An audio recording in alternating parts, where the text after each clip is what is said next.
దేవునికి మహిమ కలుగునుగాక. దేవాది దేవునికి నా స్తుతులు స్తోత్రాలు చెల్లిస్తున్నానండి. ఈ సత్యస్రవంతి అనే కార్యక్రమాన్ని చూస్తున్న మీ అందరకు యేసుక్రీస్తు వారి పరిశుద్ధ నామాన నా వందనాలు చెప్తా ఉన్నాను. ప్రియమిత్రులారా, ఆధ్యాత్మిక జీవితంలో యేసుక్రీస్తు దైవత్వముపై అవగాహన అత్యవసరమని నేను భావిస్తూ ఉన్నాను. యేసుక్రీస్తు దైవత్వముపై ఏవైనా సందేహాలు ఉంటే ప్రార్థనాపూర్వకముగా పరిశుద్ధాత్మ సహాయముతో మనము నివృత్తి చేసుకోవలసిన అవసరత ఎంతైనా ఉన్నది. యేసుక్రీస్తు దైవత్వముపై కొందరు ఏ విధంగా ప్రశ్నిస్తున్నారు అంటే, ఆయన మానవుడిగా భూమి మీద జీవించినటువంటి ఆ కాలములో నేను దేవుడను అని ఎక్కడైనా చెప్పుకున్నాడా అని చాలామంది ప్రశ్నిస్తూ ఉన్నారు. ఇలా ప్రశ్నించే వారిలో కొంతమంది క్రైస్తవేతరులు ఉన్నారు. అక్కడక్కడ క్రైస్తవులు కూడా మరి ఇదే విధమైనటువంటి ప్రశ్నను సంధిస్తూ ఉన్నారు. వారి ఉద్దేశంలో యేసు నేను దేవుడను అని ఎక్కడా చెప్పుకోలేదు అనే భావన వారు కలిగి ఉన్నారు. సరే మిత్రులారా, యేసు మానవుడిగా భూమి మీద జీవించినటువంటి ఆ కాలంలో చాలామందితో మాట్లాడాడు. ఆ మాటలు బైబిల్ గ్రంథములో లిఖించబడ్డాయి. యేసు మాట్లాడిన మాటల యొక్క భావాన్ని మనం గ్రహించాలి అంటే దాన్ని వినేవారు ఏ విధముగా స్పందించారు అనే విషయాన్ని కూడా మనము పరిగణనలోనికి తీసుకోవాలి. ఇద్దరు వ్యక్తులు సంభాషణ చేస్తూ ఉన్నప్పుడు అందులో ఒక వ్యక్తి మాట్లాడే మాటల యొక్క భావాన్ని మనం గ్రహించగలగాలి అంటే దాన్ని వినేవాడు ఏ విధముగా స్పందిస్తున్నాడు అనే విషయాన్ని కూడా మనం పరిగణనలోనికి తీసుకోవాలి. చూద్దాం ఒక్కసారి. ఇదే కోణములో యేసుక్రీస్తు దేవుడని బైబిల్లో చాలాసార్లు చెప్పుకున్నాడని మరి నేను గమనించాను. ఆ విషయాన్ని మీకు తెలియచేస్తా ఉన్నాను. యోహాను సువార్త 8వ అధ్యాయము 58, 59. యోహాను సువార్త 8వ అధ్యాయము 58, 59. యేసు అబ్రహాము పుట్టక మునిపే నేను ఉన్నానని మీతో నిశ్చయముగా చెప్పుచున్నానెను. కాబట్టి వారు ఆయన మీద రువ్వుటకు రాళ్ళు ఎత్తిరి. ఇక్కడ యేసు మాట్లాడిన మాట ఉంది. ఆ మాటకు ఆ వినేవాళ్ళు ఏ విధముగా స్పందించారో కూడా ఉంది. సో యేసు మాట్లాడిన ఆ మాట యొక్క భావనను మనం సరిగా గ్రహించాలి అంటే ఆ మాటకు వాళ్ళు ఏ విధముగా రెస్పాండ్ అయ్యారు అనే విషయాన్ని కూడా మనం పరిగణనలోనికి తీసుకోవాలి. అబ్రహాము పుట్టక మునిపే నేను ఉన్నాను అన్నాడు ఆయన. ఓకే, ఆ మాట యొక్క భావాన్ని మనం గ్రహించడానికి వాళ్ళు ఎలాగా రెస్పాండ్ అయ్యారు? ఆయన మీద రువ్వుటకు రాళ్ళు ఎత్తారు. అంటే రాళ్లతో కొట్టాలని చూశారు. ఎందుకు అలా చూశారు? అసలు రాళ్లతో ఎవరిని కొడతారు అంటే ఒక్కసారి చూస్తే లేవియ కాండము 24వ అధ్యాయము 16లో ఒక్కసారి చూస్తే లేవియ కాండము 24:16లో యెహోవా నామమును దూషించువాడు మరణశిక్ష నొందవలెను, సర్వ సమాజము రాళ్లతో అతనిని చావగొట్టవలెను. యెహోవా నామమును దూషించువాడు మరణశిక్ష నొందవలెను, సర్వ సమాజము రాళ్లతో అతనిని చావగొట్టవలెను. యెహోవా నామమును దూషించడం అంటే దేవుణ్ణి తిట్టడము అనే భావనతో పాటుగా దేవునితో సమానమైన హోదాను కూడా ప్రకటించటం అనేటువంటిది దేవదూషణే. ఎందుకనగా దేవుడొక్కడే, ఆయనతో నేను సమానుడను లేకపోతే ఆయన హోదా నేను కలిగిన వాడను అని ఎవరైనా ప్రకటిస్తే అది దేవదూషణే అవుతుంది. సో ఇక్కడ యేసు మాట్లాడిన మాటలలో దేవదూషణ ఉన్నది అని వాళ్ళు భావించి ఆయన రాళ్లతో కొట్టడానికి చూశారు. ఇంతగా అక్కడ ఏమన్నాడు యేసువారు? అబ్రహాము పుట్టక మునిపే నేను పుట్టాను అని అనటం లేదు, నేను ఉన్నాను. అబ్రహాము పుట్టక మునిపే నేను ఉన్నాను. ఉన్నాను అనే మాటలో ఉన్నవాడను అనే ఆ శబ్దం మనకు వినబడతా ఉంది. అంటే నేను పుట్టినవాడను కాదు, నేను ఉన్నవాడను అంటే నిత్యుడను అనే భావన యేసు మాటలో ఉంది.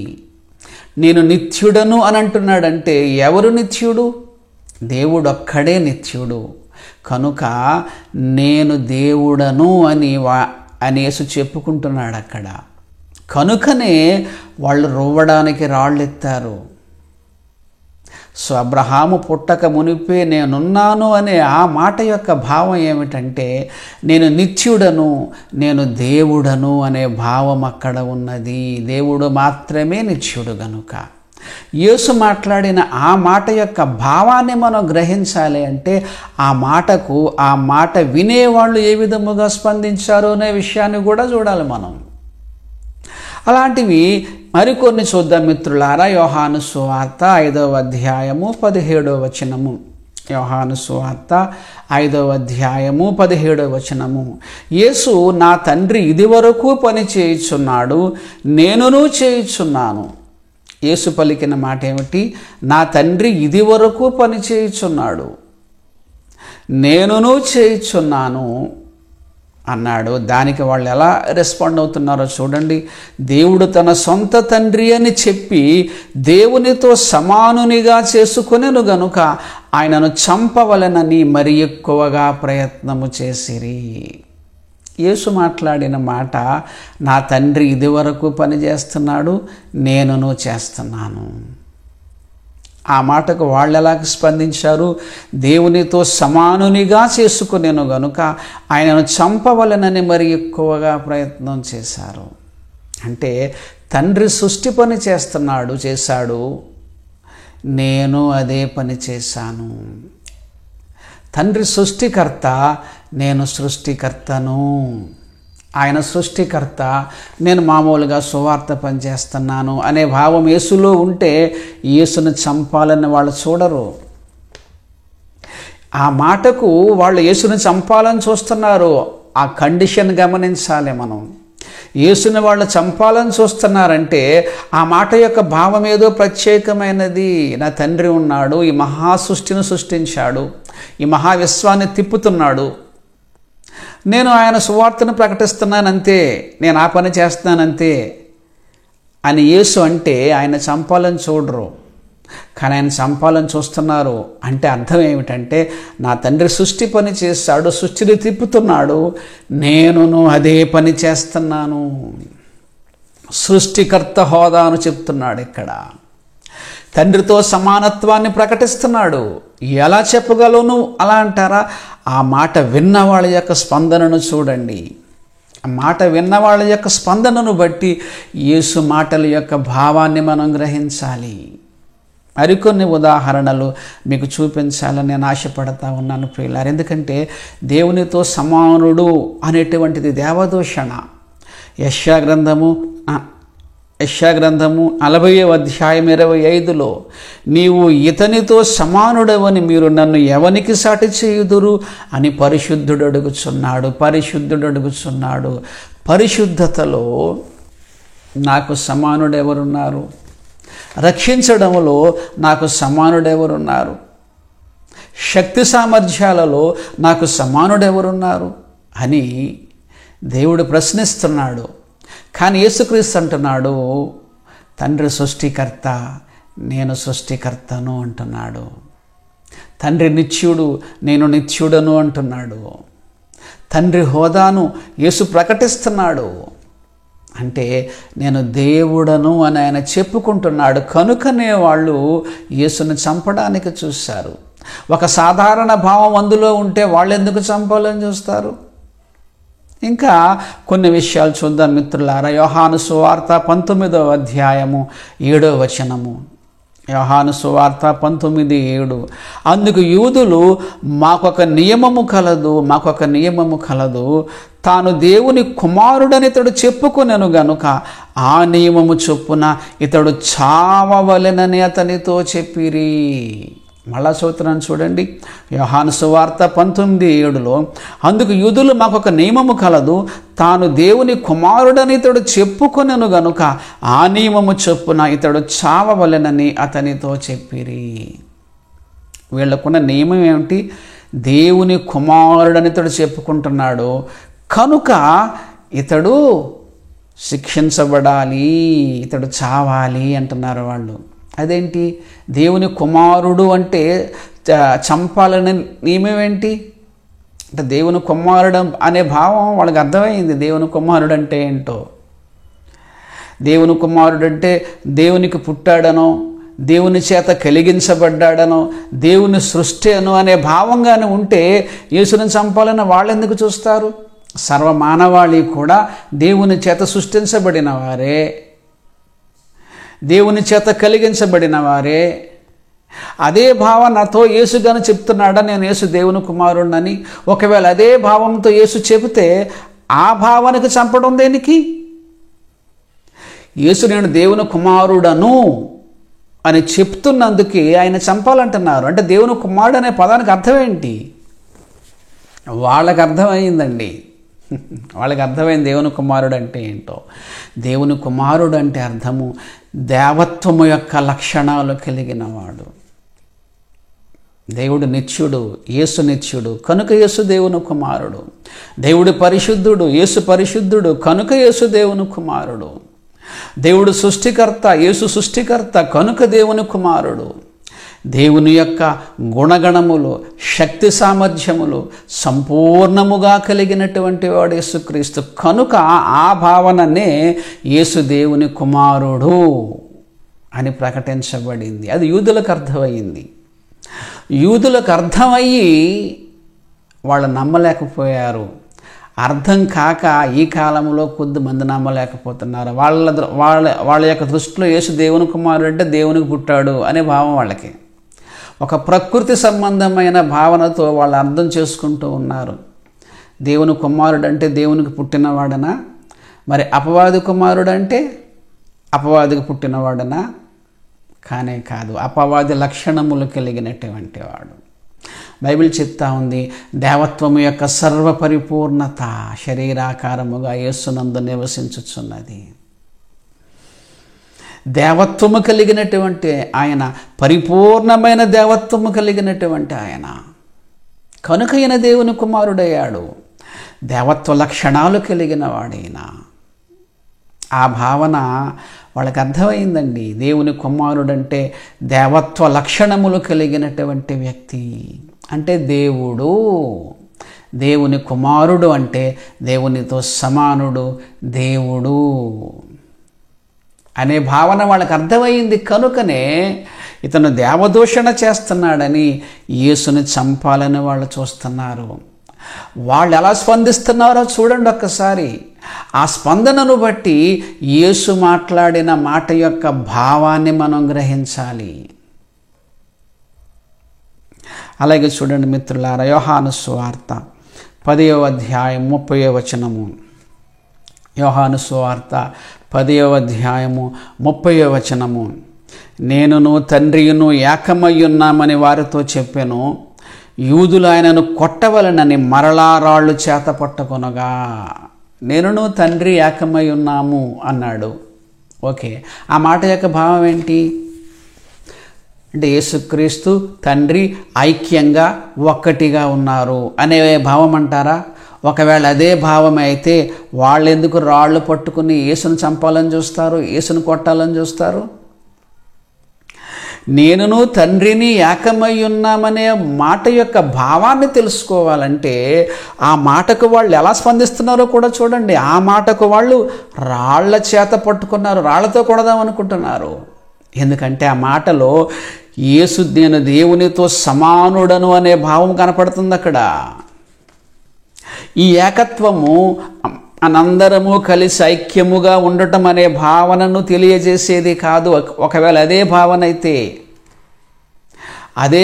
అయితే ఐకమత్యముగా వాళ్ళు కలిసి ఉంటున్నారు అనే భావమే అయితే వీళ్ళ రాళ్లతో కొట్టి యేసును చంపాలని చూడరు, యేసును కొట్టాలని చూడరు. నేనును తండ్రి ఏకమై ఉన్నామని ఈ ఏకత్వం అనేటువంటిది ఒకే తత్వము, ఒకే తత్వము, ఒకే ఎసెన్స్, ఒకే శక్తి సామర్థ్యాలు. ఈ ఏకత్వము సమానత్వముతో కూడుకున్న ఏకత్వము. ఇది సమానత్వముతో కూడుకున్న ఏకత్వము. తండ్రి పరిశుద్ధుడు, నేను పరిశుద్ధుడను. తండ్రి నిత్యుడు, నేను నిత్యుడను. తండ్రి సృష్టికర్త, నేను సృష్టికర్తను. తండ్రి రక్షకుడు, నేను రక్షకుడను. ఏకత్వం అంటే ఇది. తండ్రి యొక్క గుణగణాలు, శక్తి సామర్థ్యాలు యేసు కలిగి ఉన్నాడు సంపూర్ణముగా. అంటే దేవునితో సమానత్వాన్ని యేసు ఇక్కడ ప్రకటిస్తున్నాడు. దేవుడు అని ఆయన చెబుతున్నాడు. ఆ మాటల భావం అదే. కనుకనే వాళ్ళు రాళ్ల పట్టుకుని కొట్టాలని చూశారు. అంతే తప్ప మామూలు మనం అనుకుంటున్న భావన ఏం కాదు అది. నేను తండ్రి ఐక్యంగా ఉంటున్నాం ఆ భావనతో పలకబడిన మాట కాదది. ఈ ఏకత్వము, ఈ యూనిటీ ప్రత్యేకమైనది. ఇది సమానత్వముతో కూడిన ఏకత్వము. అలాగే చూడండి, మార్కు సువార్త 14వ అధ్యాయము 61 నుంచి 64 వరకు మనం అలా చదువుకుంటా వస్తే, మార్కు సువార్త 14వ అధ్యాయం 61 నుంచి 64 వరకు మనం చదువుకుంటా వస్తే, పరమాత్ముని కుమారుడవైన క్రీస్తువు నీవేనా అని ఆయనను అడుగగా. వీళ్ళు అడిగిన ప్రశ్న ఏంటి? పరమాత్ముని కుమారుడవైన క్రీస్తువు నీవే, అంటే దేవుని కుమారుడవైన క్రీస్తువు నీవేనా అని అడిగారు వాళ్ళు. ఓకే, అందుకు యేసు ఇచ్చిన సమాధానం చూడండి. యేసు, అవును నేనే. మీరు మనుష్య కుమారుడు సర్వశక్తిని కుడిపార్శ్వమున కూర్చుండుటయు ఆకాశ మేఘారూఢుడై వచ్చుటయు చూచెదరని చెప్పాను. అవును నేనే అంటున్నాడు ఆయన. నువ్వు దేవుని కుమారుడవైన క్రీస్తువేనా? ఓకే, అవునండి నేనే అన్నాడు ఈయన. ఓకే, ప్రశ్నకు సమాధానం బాగుంది అని అంటూ ఏసేమంటున్నాడు ఎడిషనల్గా, మీరు మనుష్య కుమారుడు సర్వశక్తుని కుడిపార్శ్వమున కూర్చుండుటయు ఆకాశ మేఘారూఢుడై వచ్చుటయు చూచెదరని చెప్పాను. ఈ మాట యొక్క భావాన్ని మనం తెలుసుకోవాలంటే ప్రధాన యాజకుడు తమ వస్త్రములు చింపుకొని మనకి సాక్షులతో పని ఏమి, ఈ దేవదూషణ మీరు విన్నారు కదా, దేవుని కుమారుడు నీవేనా అంటే నువ్వు దేవునికి పుట్టినవాడివేనా, దేవుని చేత కలగజేయబడిన వేనవేనా, నువ్వు దేవుని సృష్టివేనా అనే భావంతో వాళ్ళు అడిగారా? అదే భావంతో యేసు అవును నేనే అన్నాడా? దానికి వాళ్ళు ఈ అట్లా ఈ చింపేసుకుని దేవదోషం చేస్తున్నాడని అన్నారా? అదా? నో. కొంచెము మనము మనస్సు పెట్టి ఆలోచన చేయాలి. ఒక దేవుని కుమారుడు అని బైబిల్లో చాలాసార్లు ఉంది. ఈయన దేవుని కుమారుడు అంటే ఏంటి అంటే దేవునికి పుట్టాడనో లేకపోతే దేవుని చేత సృష్టింపబడ్డారనో చాలామంది చెప్తా ఉన్నారు. ఒకవేళ అదే భావన అయితే వీళ్ళు ఎందుకు బట్టలు చింపేసుకుంటున్నారండి? ఇక సాక్షులతో మనకేమి పని అని బట్టలు చింపేసుకుంటున్నారు. దేవుని కుమారుడవేనా అనే మాటలో చాలా లోతైన భావం ఉంది. నా ఛానల్లో చూడండి, యేసు దేవుని కుమారుడు అంటే ఏంటో చెప్పాను. దేవుని కుమారుడు అంటే దేవుని యొక్క శక్తి సామర్థ్యములు, దేవుని యొక్క గుణగణములు కలిగినటువంటి వాడు సంపూర్ణముగా యోహాను సువార్త 1వ అధ్యాయము 18వ వచనములో మనం చూస్తే అద్వితీయ కుమారుడు అనే ఫుట్నోట్లో అద్వితీయ దేవుడు అని ఉంటుంది. అద్వితీయ కుమారుడు అద్వితీయ దేవుడు ఎలా అయిపోయాడు? అద్వితీయ కుమారుడు అంటే దేవత్వము యొక్క లక్షణాలన్నీ కూడా కలిగిన వాడు ఆయనే. చాలామంది యేసుక్రీస్తుని చిన్న దేవుడనో రెండవ దేవుడనో అనేవారు కూడా ఉన్నారు. నన్ను దేవుడు ఒక్కడే, మనకు రెండవ దేవుడు కాదు. దైవత్వములో అయిన రెండవ వ్యక్తి, పరిపూర్ణమైన దైవత్వము కలిగినటువంటి వ్యక్తి మానవుడిగా భూమి మీదకి వచ్చాడు. దేవత్వ లక్షణాలతోనే ఆయన భూమి మీద ఉన్నాడు. ఆయన పరిశుద్ధుడు, ఆయన రక్షకుడు, ఆయన నిత్యుడు, ఆయన సృష్టికర్త. ఈ దేవత్వ లక్షణాలతో ఆయన శరీరరీతిగా ఆయన శరీరాన్ని ధరించుకుని భూమి మీదకి వచ్చాడు. కనుక ఆయన దేవుని కుమారుడయ్యాడు. అది దాని భావం. అంతే తప్ప దేవుని కుమారుడు అంటే దేవుడికి పుట్టాడని కాదు. పుట్టేవాడు ఎప్పుడు దేవుడు కాదు, పుట్టించేవాడు దేవుడు అవుతాడు. 100వ కీర్తనలో ఉంటుంది, యెహోవాయే దేవుడని తెలుసుకొనుడి, ఆయనే మనలను పుట్టించాను. అంటే పుట్టించేవాడే దేవుడు అవుతాడు, పుట్టేవాడు దేవుడు కాదు. చాలామంది యేసుని దేవుడు అంటారు కానీ పుట్టాడు అంటారు. పుట్టేవాడు దేవుడు ఎందుకు అవుతాడండి? ఆయన నిత్యుడు, ఆయన ఉన్నవాడు. అబ్రహాము పుట్టక మునిపే నేను ఉన్నాను అన్నాడు, పుట్టనని లేదు. ఆదియందు వాక్యము పుట్టెను అని లేదు, ఆదియందు వాక్యము ఉండెను. ఉండెను. ఇక్కడ చూడండి, మీరు పరమాత్మను కుమారుడైన క్రీస్తువు నీవేనా అని వాళ్ళు అడిగే ప్రశ్నలోనే, నువ్వు దేవుని కుమారుడవా అని వాళ్ళు అడిగే ప్రశ్నలోనే ఆ దేవత్వ లక్షణాలు కలిగిన దేవుడివేనా, అది వాళ్ళ ప్రశ్న. యేసు దానికి ఇచ్చిన రిప్లై, అవును నేనే, అవును ఆ దేవత్వ లక్షణాలు కలిగిన దేవుణ్ణి నేనే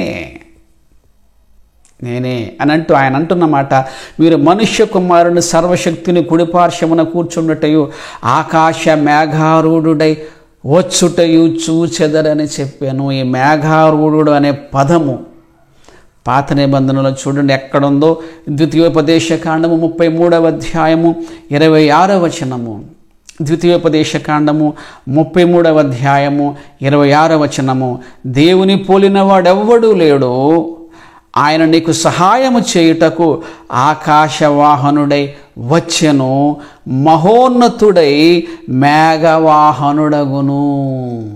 ఈ మేఘవాహనుడయ్య ఆయన ఎవరు? దేవుడు. దేవుని పోలిన వాడెవ్వడును లేడు, ఆయన నీకు సహాయము చేయుటకు ఆకాశవాహనుడై వచ్చెను, మహోన్నతుడై మేఘవాహనుడగును. ఇక్కడ దేవునికి అప్లై అయ్యే ఈ పదాన్ని యేసుక్రీస్తు వాడుతున్నాడు అక్కడ మేఘారూఢుడను అని. అంటే నేను దేవుడను అని ఆయన చెప్పుకుంటున్నాడు. కనుకనే వాళ్ళు బట్టలు చింపేసుకుంటున్నారు, యేసుని చంపాలని చూశారు. వాళ్ళు సాధారణ భావముతో యేసు మాట్లాడితే వాళ్ళు అలా స్పందించరు. వాళ్ళ స్పందనను బట్టి యేసు యొక్క మాటల భావాన్ని మనం గ్రహించాలి మిత్రులారా. అలాగే చూడండి, ఇంకా చాలా వచనాలు. సరే, ఇన్ని వచనాలు బట్టి యేసు దేవుడిని చెప్పుకున్నాడు ఆయన. కాస్త ప్రార్థనాపూర్వకముగా వాక్యాన్ని చదివితే, పరిశుద్ధాత్మ సహాయముతో మనం ప్రార్థిస్తూ వాక్యాన్ని చదివితే యేసు దైవత్వము అనేక సార్లు బైబిల్లో వ్రాయబడి ఉంది. అలాగే చూడండి, మత్తయి సువార్త 14వ అధ్యాయం 32-33 వచనాలు. మత్తయి సువార్త 14:32-33. వారు దోణి ఎక్కినప్పుడు గాలి అణిగెను, అంతటా దోణిలోనున్న వారు వచ్చి నిజముగా దేవుని కుమారుడు అని చెప్పి ఆయనకు మ్రొక్కిరి. ఆయనకు మ్రొక్కిరి. మ్రొక్కిరి అనే పాట ఇంగ్లీష్ బైబిల్లో ఆరాధించిరి అని ఉంది. క్యాథలిక్ వెర్షన్లో కూడా ఆరాధించిరి.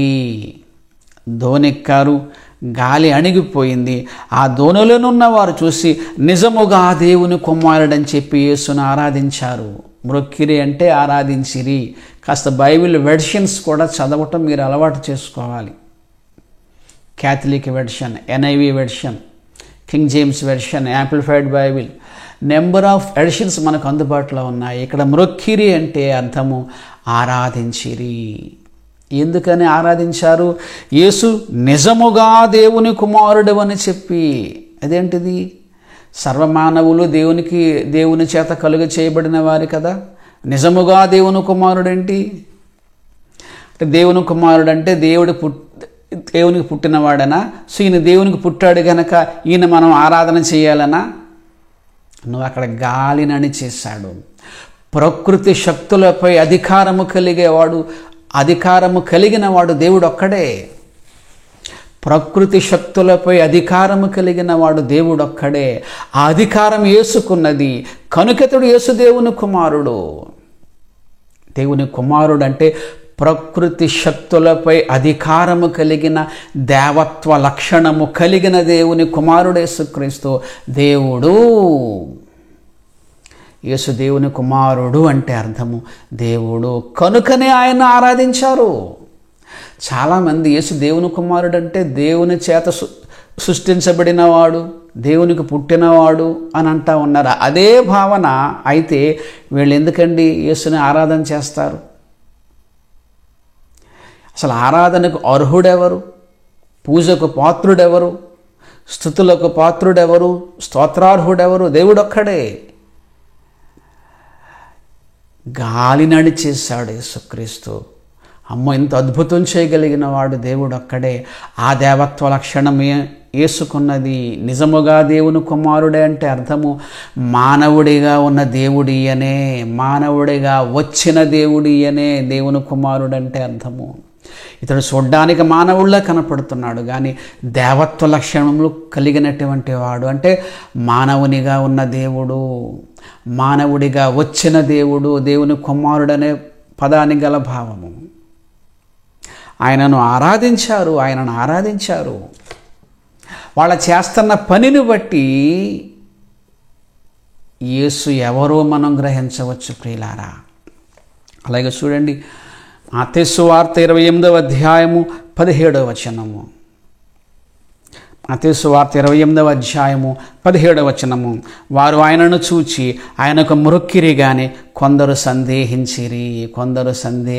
మొరొక్కిరి అనే పదం మీరు ఇంగ్లీష్ బైబిల్లో చూడండి, లేకపోతే క్యాథలిక్ బైబిల్లో చూడండి. ఆరాధించిరి, వర్షిప్ అనే పదం ఉంటుంది అక్కడ. కొందరు మొరొక్కారు, కొందరు మొక్కడానికంటే కొందరు ఆరాధించారు, కొందరు ఆరాధించడానికి సందేహించారు. ఇంతకిన దేవుడా కాదని డౌట్ వచ్చింది వాళ్ళకి, సందేహం వచ్చింది వాళ్ళకి. అప్పుడు యేసు ఏమంటున్నాడు చూడండి, అయితే యేసు వారి యొద్దకు వచ్చి, పరలోకమందును భూమి మీదను నాకు సర్వాధికారం ఇవ్వబడి ఉన్నది. మీరెందుకు నన్ను ఆరాధించడానికి సందేహపడుతున్నారు? నాకు సర్వాధికారం ఇవ్వబడి ఉన్నది. సర్వాధికారి ఎవరవుతారు? దేవుడే అవుతాడు.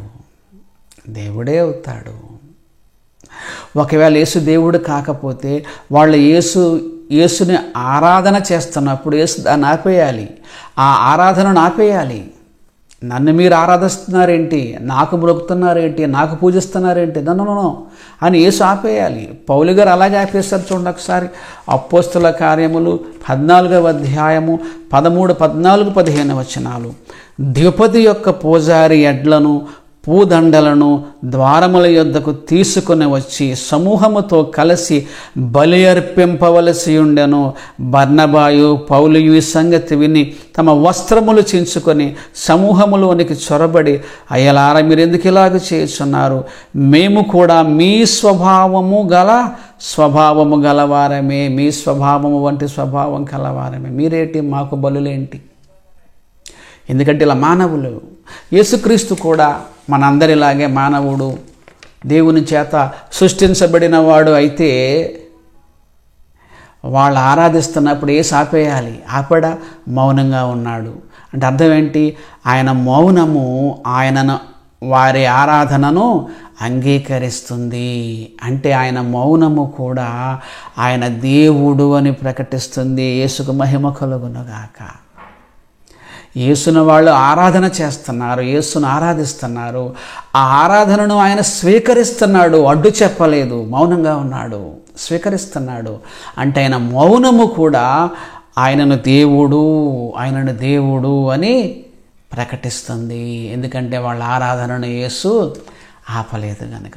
సోదరిమణులారా, విమర్శించాలనే ఉద్దేశముతోనూ, లేకపోతే అందరూ అవుననేది నేను కాదు అనాలనే ఉద్దేశంతోనూ బైబిల్ చదివితే యేసు దైవత్వాన్ని మనము తెలుసుకోలేము.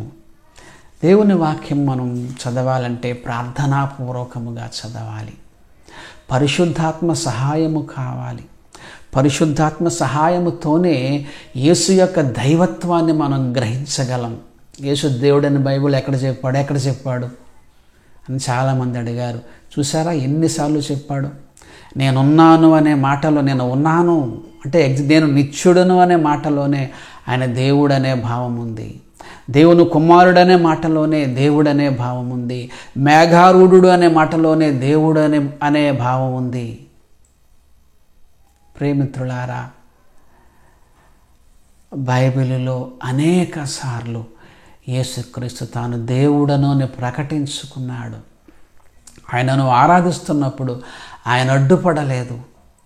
అంటే వాళ్ళ ఆరాధనను స్వీకరించాడు కనుక ఆయన దేవుడని ఆయన ప్రకటించుకున్నాడు. యేసు దైవత్వ విషయంలో సందేహములు వద్దండి. ఎవరూ కూడా సందేహపడకండి. విశ్వాస విషయంలో స్థిరముగా ఉండండి. విచారకరమైన విషయం ఏమిటంటే యేసును దేవుడు కాదనేవారు క్రైస్తవ్యములోనే పెరుగుతున్నారండి. ఎంత విచారకరం అది. అన్యులు ఓకే, వాళ్ళు ఎలాగా మనల్ని ఏదో విమర్శించాలని వాళ్ళు బైబిల్ చదువుతారు కనుక యేసు దైవత్వాన్ని వాళ్ళు గ్రహించలేకపోవచ్చు. క్రైస్తవ్యములోనే ఈ వాదన పెరుగుతుంది. వాళ్ళ సంఘాలకేమో క్రీస్తు సంఘం అని పేరు పెట్టుకుంటారు. సంఘం పేరు యేసు అని పెడతారు, క్రీస్తు అని పెడతారు, యేసు అని పెడతారు, క్రీస్తు అని పెడతారు. కానీ ఆయన దేవుడు కాదంటారు. అందరూ కాదులేండి, కొద్దిమంది. ప్రియులారా, ఈ విషయంలో యేసుక్రీస్తు దైవత్వ విషయంలో విశ్వాసములో స్థిరముగా ఉండండి. యేసు దేవుడు కాదు అని ప్రకటించే ప్రతి వాదన కూడా విఫలము కాక తప్పదు. ఎందుకంటే అది అసత్యము గనుక. సత్యవాక్యము ముందు వారి వాదన నిలువదు. వారు గ్రహించలేకపోతున్నారు. అది మరి వారి కొరకు మేము ప్రార్థన చేస్తూ ఉన్నాము. ప్రియులారా, యేసు దేవుడు అని నమ్మేవారు, మీరు సత్యాన్ని నమ్ముతున్నారు, వారు బోధలు విని మీరు కలవరపడకండి. యేసు దేవుడు, ఆయన దేవుడు. మళ్ళా చిన్న దేవుడు కాదు, రెండవ దేవుడు కాదు, ఆయన దేవుడు. మనకు ఒక్కడే దేవుడు ఉన్నాడు. తండ్రి, కుమార, పరిశుద్ధాత్మలతో ఏకమై ఉన్న త్రియేక దేవుడు, లేక త్రిత్వమై ఉన్నటువంటి దేవుడు. ఈ విశ్వాసములో స్థిరముగా ఉండండి. పరిశుద్ధాత్మ దేవుడందుకు సహాయము చేయునుగాక. ప్రార్థన చేసుకుందాం. ప్రేమ కలిగిన ప్రియ పరిశుద్ధ తండ్రి, వందనాలు, స్తుతులు, స్తోత్రాలు దేవా. మీ కుమారుని దైవత్వ విషయములో అనేకమైన కోణాలలో మీరు మా సందేహాలను నివృత్తి చేస్తూ ప్రభువా మా విశ్వాస జీవితాన్ని మీరు కాపాడుతున్నారు. అనేకులు మీ కుమారుని యొక్క దైవత్వాన్ని శంకిస్తున్నారు, సందేహిస్తున్నారు. ప్రభువా, ఒక్కసారి వారి హృదయాలను మీరు తెరవండి తండ్రి. మీరు మా హృదయాలను తెరవకుండా మేము ఎంత పరిశోధించినా తండ్రి వాక్యాన్ని సరిగా అర్థం చేసుకోలేము తండ్రి. మీ ఆత్మ సహాయమును మాకు దయచేయండి. మీ కుమారుని దైవత్వ విషయంలో స్పష్టమైన అవగాహన మేము కలిగి ఉండేటట్టు మాకు సహాయము చేయమని యేసుక్రీస్తు వారి పరిశుద్ధ నామమున ఈ ప్రార్థన అడిగి వేడుకొనుచున్నాము తండ్రి. ఆమెన్. తండ్రి అయిన దేవుని ప్రేమయు, కుమారుడైన యేసుక్రీస్తు వారి కృపయు, పరిశుద్ధాత్మ దేవుని అన్యోన్య సహవాసం ఇప్పుడు ఎల్లప్పుడూ సదాకాలము మనందరిపై తోడై ఉండునుగాక. ఆమెన్. వందనాలండి.